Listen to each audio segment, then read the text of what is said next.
Hey there, DIY enthusiasts! Welcome back to Weekly Tools. Today, we've got a common but pesky issue to tackle: the dreaded P0302 code indicating a misfire in cylinder 2. Don't worry though, we've got you covered with a step-by-step guide on diagnosing and fixing this problem. Let's dive in.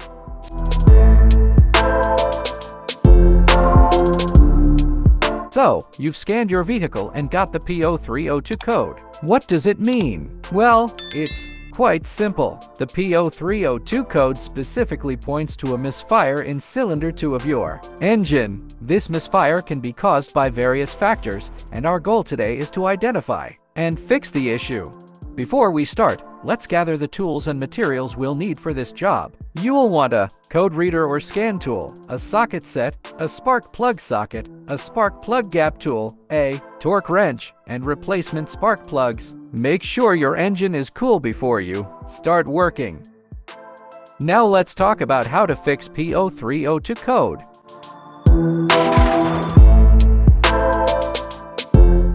First things first, let's identify the root cause of the misfire. Start by checking the spark plug in cylinder 2. Remove the spark plug and inspect it for fouling, wear, or any irregularities. Also, check the spark plug gap using your gap tool. If the spark plug looks worn out or damaged, it's time for a replacement. Make sure to use the correct spark plug for your vehicle. Now, onto the ignition system.